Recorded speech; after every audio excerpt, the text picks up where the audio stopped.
মেয়েদের বিয়ে শাদী হয়ে যাওয়ার পরে তারা বাবা মায়ের হক আদায় কিভাবে করবে? বিয়ের পরে মেয়েরা সাধারণত স্বামীর কন্ট্রোলে চলে যায়, স্বামীর চাহিদা মোতাবেক তাকে চলতে হয়। চাইলেও মা বাবার খেদমত তারা করতে পারে না। অথচ মা বাবার হক আদায় এটা তো মরণ পর্যন্তই করতে হয় সন্তানের। তো কিভাবে করবে? এর উত্তর হলো, প্রথমত মেয়েদের উচিত বিয়ের আগের সময়টাকে গনিমত মনে করা, মহা সুবর্ণ সুযোগ মনে করা। কারণ বিয়ের পরে তার হাতে মা বাবার সব রকমের খেদমত করবে এরকম সক্ষমতা থাকবে না। বিয়ের পরে মেয়েরা মা বাবার খেদমত করবে, খোঁজ খবর নিবে, তাদের সেবা শুশ্রূষা করবে, অর্থনৈতিক সহায়তা করবে, তাদের সাথে সদাচরণ করবে, তাদের কষ্ট না হয় সেদিকে খেয়াল করবে, তাদের সব নির্দেশগুলোকে মানবে সাধ্য অনুপাতে। আল্লাহ মানুষকে তার সাধ্যের বাইরে নির্দেশ করে নাই। সেই যেহেতু একজনের অধীনস্থ, আল্লাহই করেছেন তার অধীনস্থ, অতএব এই যার অধীনে সে যদি আটকায় রাখে বা সে যদি করতে না দেয় খেদমত মা বাবার, তাহলে ওই মেয়ে আল্লাহর কাছে কি হবে না? অপরাধী হবে না। তবে প্রত্যেক মেয়ের উচিত তার স্বামীর সাথে আন্ডারস্ট্যান্ডিং এ আসা, বোঝাপড়া করা, স্বামীকে ফুসলায়া ফাসলায়া মোহব্বত করে ভালোবেসে তার কাছ থেকে এই সুযোগটা আদায় করে নেওয়া।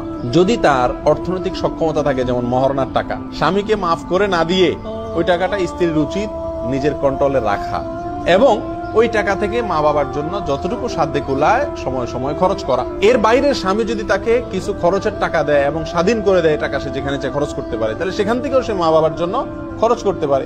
স্বামী নিজে যদি দান দক্ষিণা করে বা খরচ বরচ করে সে সামর্থ্য থাকে, তাহলে স্বামীকে অনুরোধ করে ভালোবেসে তার কাছ থেকে যে কোনো ভাবে মা বাবার জন্য কিছু পয়সা করে আদায় করে নেওয়া, এই কাজগুলো মেয়েরা করতে পারেন। দ্বিতীয়ত যেটা করতে পারেন সেটা হলো যে মা বাবা অসুস্থ হলে যদি ভাইরা ভাবিরা তারা না দেখে বা অন্য কেউ দেখার মতো না থাকে, তাহলে স্বামীকে যেভাবেই হোক সন্তুষ্ট করে বা স্বামীর কাছ থেকে অনুমতি আদায় করে মা বাবার জন্য খেদমত করতে পারেন।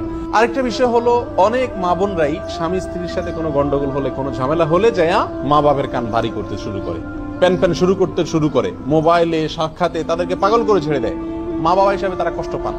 এই জন্য মেয়েদের বিয়ের পড়া উচিত স্বামীর সাথে যত উল্টাপাল্টা হোক, যত কষ্ট হোক, শ্বশুরবাড়ির লোকেরা যত কষ্ট দেখ, যদি মা বাপকে বললে সমাধান হবে মনে হয় তাহলে বলা, আর যদি বললে সমাধান হবে না, শুধু তারা অস্থির হবেন, আরো কষ্ট পাবেন, তাহলে সেক্ষেত্রে তাদেরকে সেগুলো না বলা। এক কথায় একজন বিবাহিত মেয়ে বিবাহের পরে তিনি তার মা বাবাকে যতটুকু সাধ্যে কোলায়, অর্থনৈতিকভাবে, শারীরিকভাবে, নানাভাবে তাদের প্রতি সদাচরণ করার চেষ্টা করবেন। কিছু করতে না পারলে আল্লাহর কাছে চোখের পানি ফেলে অন্তত দোয়া করতে পারেন। ফোনে ভাবিকে বুঝাইতে পারেন, বোনকে বুঝাইতে পারেন, কাছের লোকদেরকে বুঝাইতে পারেন আমার মা বাবার প্রতি খেয়াল রাখি। আল্লাহ দেখবেন মানুষের অন্তর এবং সক্ষমতা। মেয়েরও উচিত দোনোটা যাতে দুই কুলি যেন রক্ষা হয় সেই দিকটা চেষ্টা করা, সেটা মা বাপকে বুঝাই হোক। এক কথা, এর পরেও একজন মেয়ে চাইলে তার মা বাবার অনেক ধরনের খেদমত করতে পারে, আবার তাদের কষ্ট দেওয়া থেকে বিরত থাকতে পারে। সেটা নিজের উদ্যোগে হতে পারে, স্বামীকে আস্থায় এনে স্বামীকে বুঝিয়ে শুনিয়ে তার মাধ্যমেও হতে পারে।